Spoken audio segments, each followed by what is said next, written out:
All right, this is gonna be a quick video. So, um, for the culture, anytime I hear that, and I hear what comes after that, it's normally some racist stuff. But then I got to thinking about let's think about black culture, which is dominated by hood culture. Um, let's think about that for a while. Like, if you ever notice that even like the most classy shows, or they're not even really classy, they come out to be on maybe like something like BET or something like that, or something on a YouTube channel or something, and they got a bunch of people and they sit down and they're talking and they're dressed nice, but the stuff that comes out of their mouth is normally like ignorant as fuck. Like it's still like hood or ghetto, and even though they're wearing nice dresses, it doesn't make any sense. Like, if the height of what we would call black culture is still ghetto and hood and produces the same ignorance as the bottom part, like, there is no upward mobility for the hood. You can do reparations all day long and it would still end with the same effect. And then even if you did reparations, you send their kids to college, you're just gonna get more ignorance because the college is, it's ran by cultural Marxists, or you could call social justice warriors, or woke. I call them Wokians, where they teach your kid like race theory, and it's even when they take fields where it's teaching them a skill, they still have to take this woke, which then hinders them because you're wasting time teaching them dumb stuff when you could be teaching them actual skills that would actually benefit their communities that they're supposedly going to learn and go back to, right? Um,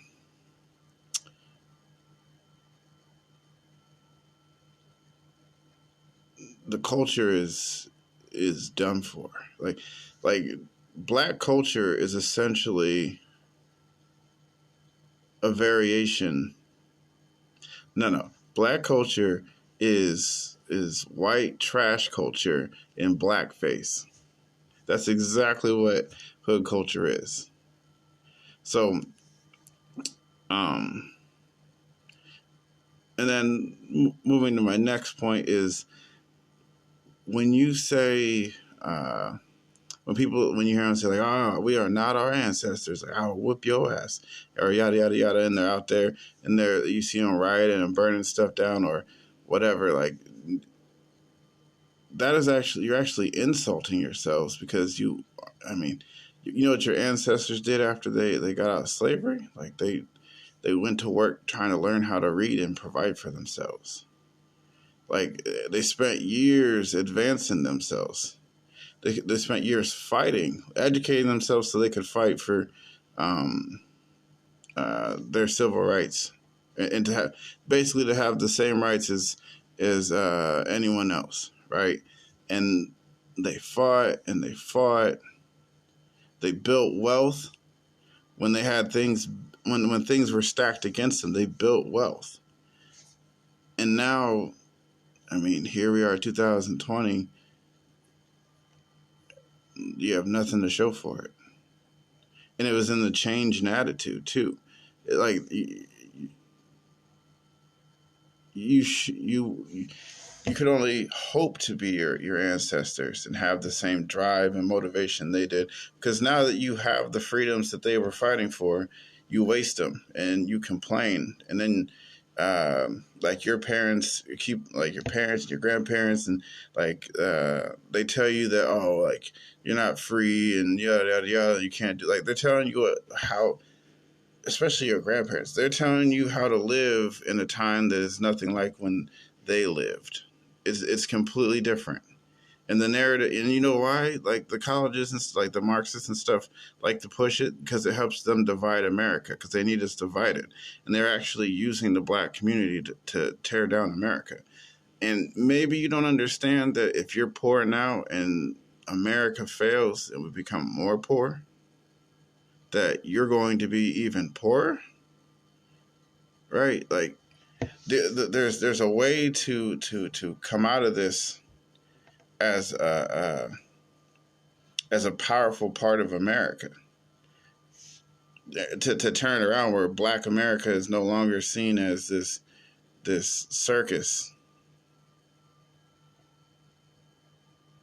you know, and that we could be known for like our education. We could be known for building things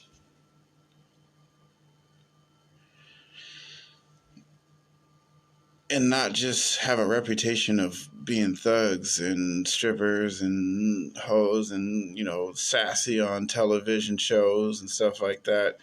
Um, and then the wokeness, like where the people who make it are like a lot of the people who get paid are the people who are the coons, uh, and they're the dogs, sitting at the feet of their white liberal masters.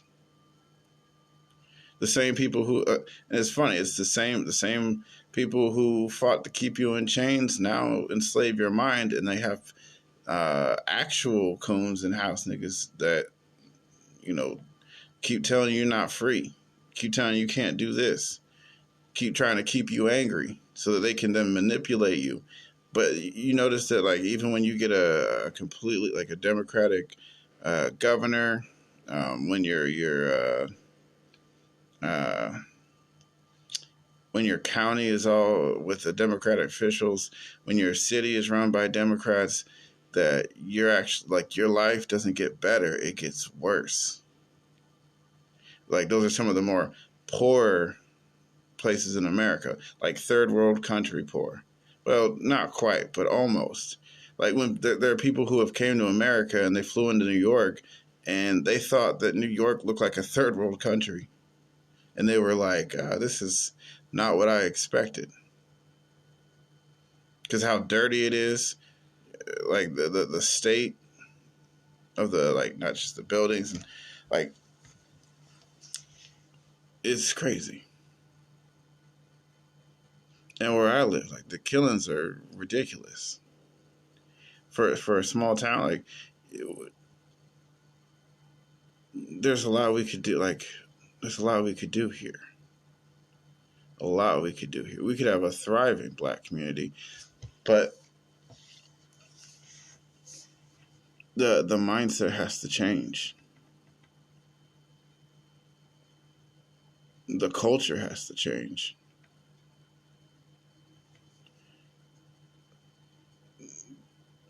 And it can. One generation is all it takes. One generation.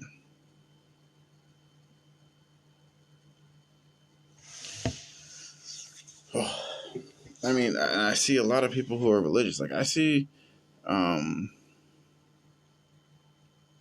like there are strippers who I know read the Bible and stuff, or they claim to be Christian and all that stuff. Which don't get me wrong, you don't got to be perfect to be Christian. And the do not judge thing is highly taken out of context. I mean, but that's what happens when you only read like um, the New Testament. But most of them probably don't even know the New Testament that well. Um, but you have to apply those values, which the main place that tells you how to apply those values is in the Old Testament. It's the first 5 books of Moses. I mean, technically it'd be the 4 books. I mean, technically it would be all 5 books, but the ones that really get into it is like Exodus, Deuteronomy, and Leviticus. Well, parts of Leviticus, because a lot of parts of Leviticus don't apply because there's no temple, and I mean, we're not in Israel, like, but the parts that apply to the Ten Commandments, like those actually that matters. And when and there's blessing and curses, right? And it says if you do this, these good things will happen. If you do this, these bad things will happen. It's fairly obvious. And if you were to go through the Bible and select all the things that are like attributed to Satan, or I guess what you would call Lucifer, or and then but what in the Bible in the Hebrew, it's Hillel.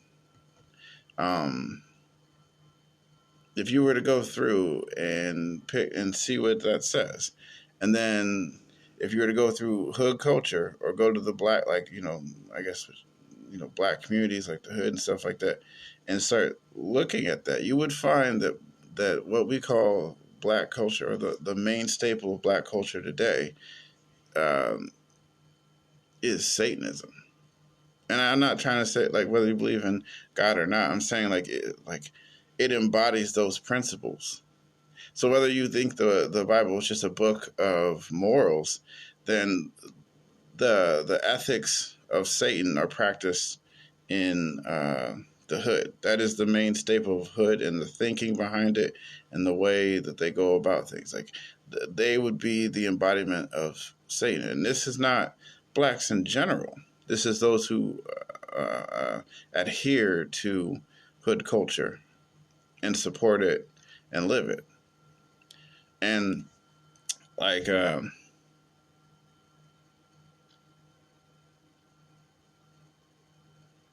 yeah, it's and it's not even like private stuff. It's like public stuff. And you want to talk about like the lynch paper, like so. This is the other thing I want to talk about. Is every time like I'm talking to some like a thug or a drug dealer or even some like just relatively some Wokians, they always mention the lynch papers, which I have a suspicion that they've never actually looked up the lynch papers and seen that there's really no evidence that the lynch papers are real before like 1993. There's no mentions from slave owners. There's no mentions from slaves about it. There's nothing. There's not. It's all. It appears to be all made up.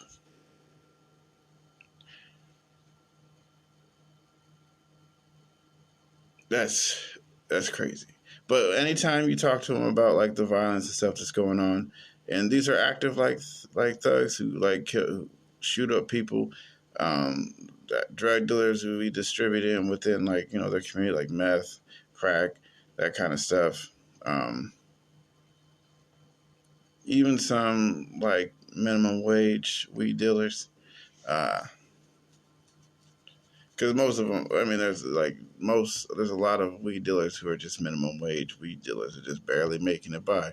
They might as well just got a regular job at that point instead of risking time out of their life to go to jail just to sit around and then get out and make minimum wage again. Like, I'm just saying. But I'm saying like their argument goes like this, like, oh, well, you heard the lynch papers, right? Right, like they pit us against each other. That's why, like, and it's white oppression and that stuff is why we killing each other and why we don't like each other, this and that. And they can go into it and they go on this whole spew in detail, right?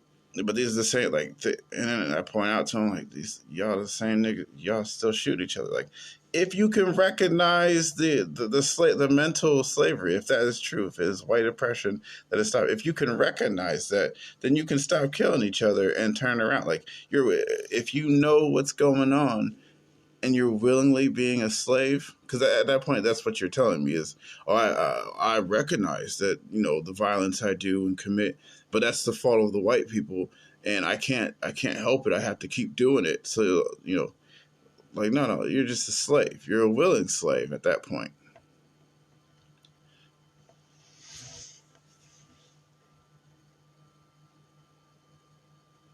It's got to change. Something's got to change. I mean, if y'all are fine with the status quo, if you're fine with being poor, if you're fine with like your kids getting shot up in the neighborhoods, if you're fine with like, then keep doing what you're doing. Keep listening to the same people that you're talking to because you're just going to get poorer. They might offer you some free stuff. They might say, oh, well, here, we're going to build these new apartment buildings that, like, 4 or 5 years from now, they're going to look run down and poor because they don't really upkeep them, that you still have to live with roaches. You have to live with bugs and or mice and other stuff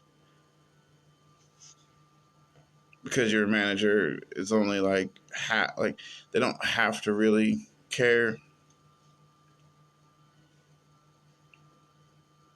Or would you rather own stuff? Would you rather like bite the bullet now for the next generation and start educating the little kids now?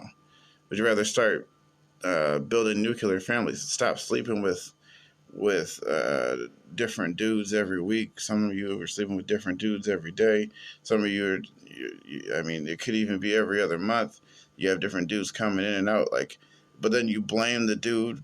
Like, oh, guys are just no good. Like, no, no, no. Your standards are no good, and you're just kind of.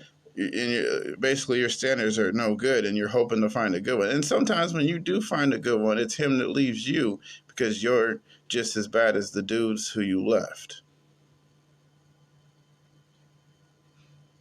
And there are a lot of girls who think that they are the supreme catch, right? But their attitudes and the way they go about life is just garbage. And that's the truth. And this is the thing about like the black community is they don't like criticism. They don't like hearing that they're doing anything wrong, even when they're doing something wrong. It's I mean, it's dumb. And this is why we're not free, because freedom requires responsibility. And responsibility for your actions and your community. You got to take responsibility for both. But it starts at your responsibility for your actions. What an individual does affects the whole community. So, like, what especially, or as individuals start to copy each other and influence, as they start to influence the community. So, if I mean, it's not good, probably not going to happen. But if y'all, so like, if you get pregnant and you both decide that you're going to stay a family, right? Then stay, yeah, or good. We need to bring back marriages as well. I mean, there's marriages that happen in the black community. I'm saying that we need to have more marriages, and then marriages that stay, and then you raise kids in those marriages. And we need to get to where you start marrying before you have kids, and that helps you like. It just, and then education will go up. Like, there are things that we have to do in order to get to become a force, in an American force. I'm not even talking about like as Black Americans, but I'm talking as a larger picture as Americans. And then if you want to change the culture that way, then yeah. But people look at us like the stereotype that you say black people, or that you say white people have of us, is the stereotype that you yourself enforce on other black people. Like, think about those times when you're like, that dude's not black, or he talks white, or he acts different, or he's an app, or oh, this one, oh, he different, oh, like and look how ignorant that sounds in the first place. You push away the people in your community who actually are intelligent, and then you listen to the people who have programmed you to be slaves. And so you have certain words, this or that, and then the stereotype of being black, what it means to have a black card. You know what I'm saying? Like, oh, it's black card, or yada, yada, yada. Like, that stereotype is the stereotype that white people have of you. Because your media portrays this of you, that you're thugs, you're promiscuous and hoes and strippers, and y'all just fuck any, like, that's, y'all take care of your kids, yada yada yada, like, or that, yeah. And then abortion as well, like, you kill your kids. Like, none of that says that Black Lives Matter. And I can tell you that in the hood, in any hood, that Black lives come cheap. I was watching the news thing, and they were talking about how, oh yeah, we don't even want to have the guns. We only have the guns to protect ourselves. But like, nah, because they're like, oh, well, something happens and we have to go retaliate and shoot them. And then the woman was like, oh, well, like, why don't you guys just put down the guns? He was like, well, it could happen very soon, very soon. But this is but you could tell in the dude's face, like, he knew that was not like, no, it's not going to happen anytime soon, because you're doing the same things. In order to change, it's going to take forgiveness. It is, and it's going to take the no snitching rule. Like, that's going to have to go away. Like, if you see someone murder someone, you got to tell the police. You got to talk to the police, and the police have to start working in the neighborhoods with people. I understand. I understand some of the frustrations with the police force, but and they do have to address it. Like, and you have to be more in the community, get to know people, because that does help. Actually, knowing people in the community helps a lot, and it forms trust with them, so they'll come and talk to you. But for them, it's a 50-50. They could come get you and then end up arrested, or you know what I'm saying. Like that's some of the fears. But and I'll finish with this. It's not white people shooting up your neighborhoods. It's black people. I'm sorry. It's not the Klan coming through and lynching your kids. It's black people. These thugs. They wear red, blue, purple, whatever. They're the ones that shooting up your neighborhood. They're the one that taking your son. Occasionally you get a police shooting. Even less so you get a unjustified police shooting. They happen, and they should have to pay for it. Police harassment, yeah, that should be taken care of. But I can tell you that police brutality and those things are not the main problem of the black community. You could easily, like, that would become such a so much. It's already a minute problem. It can become even less of a problem if you policed your own community. And how do you do that? Like, you get rid of the people who are killing. You change the culture for your kids at a young age. You educate. It does not, like, you can say, oh, I'm too poor. Like a $10 book. I know for some it actually really would be it's hard, but a $10 book to help your kid get good at math or reading, and taking that 10, 15 minutes out of the day to work with them. And then once they get it, I mean, they're already good. A lot of them are going to public school, so they get the basics. So once they already have the basics, then you get them the books and you work with them so that they become ahead of their class. Like, I could tell you in Leo, I forget the percentage of it, but it's a high percentage of. Did you know in Leo, where like it's a largely white community, but out of their, I think it's their middle school, like their highest performers, like a large percent of their highest performers are black kids. So that tells me it hasn't. I mean, like, it's possible. Like, it's not. There's nothing holding us back. We can be, but the parents want to point fingers and the yada yada yada. But the main problem, the reason like the black kids in large are not educated, is because of the parent. It is the parent's job to educate your kids and help them with education. So I'll end on that. Let's see. Go to my page, Stop Black on Black Oppression on YouTube. That's my channel, and I post videos on there. Right now, there's a lot of the election stuff on there, but I'm gonna start posting more and more videos, and and some positive and some solutions, and interviews as well. But the interview thing has been slow. But I'm gonna I have one that's lined up. I just gotta get them in. But we'll see. But I hope you guys have a wonderful Christmas that's coming up. And I know with the whole COVID and all the different rules, it's hard. But if they don't really want you to have gatherings, but I say fuck them. Like, the science and stuff doesn't back what they are saying. It just doesn't. Especially with the masks. Like, a lot of studies now are saying that masks make no real impact on the spread. Social distancing does no real impact on the viral spread. But you can be afraid if you want.